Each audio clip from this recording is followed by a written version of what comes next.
নিয়ে ভারতের নতুন অস্বস্তি। নেপথ্যের যে চাঞ্চল্যকর কারণ ফাঁস হলো। আমি খুব দ্রুত ফিরে আসব। আল্লাহ আমাকে বাঁচিয়ে রেখেছেন এই ময়লা আবর্জনা সাফ করার জন্য। দিল্লির কড়া নিরাপত্তায় বসে পতিত স্বৈরাচারী শেখ হাসিনার এই চরম উদ্ধত্তপূর্ণ ও ফাঁকা হুঙ্কার আজ খোদ ভারতের জন্যই সবচেয়ে বড় গলার কাটা হয়ে দাঁড়িয়েছে।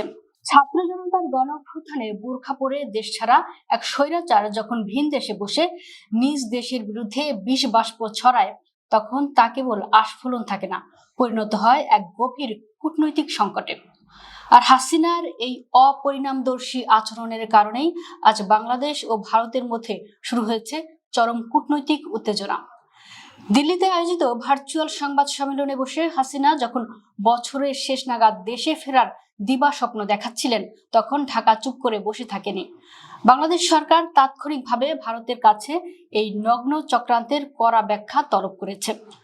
ঢাকায় স্পষ্ট ভাষায় দিল্লিকে সতর্ক করে জানিয়ে দেওয়া হয়েছে, ভারতীয় ভূখণ্ড ব্যবহার করে বাংলাদেশের বিরুদ্ধে এমন কোনো উস্কানিমূলক রাজনৈতিক কর্মকাণ্ড কোনোভাবেই বরদাস্ত করা হবে না।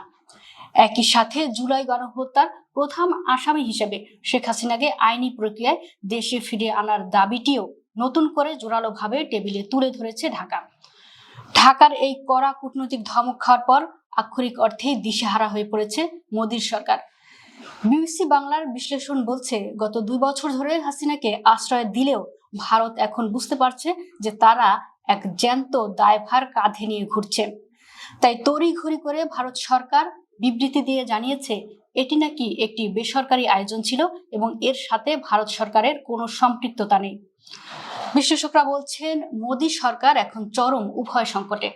একদিকে তাদের দীর্ঘদিনের রাজনৈতিক পুতুল শেখ হাসিনা, অন্যদিকে নতুন বাংলাদেশের সাথে সম্পর্ক ঠিক রাখার বাধ্যবাধকতা। তাই হাসিনা এখন ভারতের জন্য এক গলার কাটা, যাকে না পারছে গিলতে, না পারছে ফেলতে।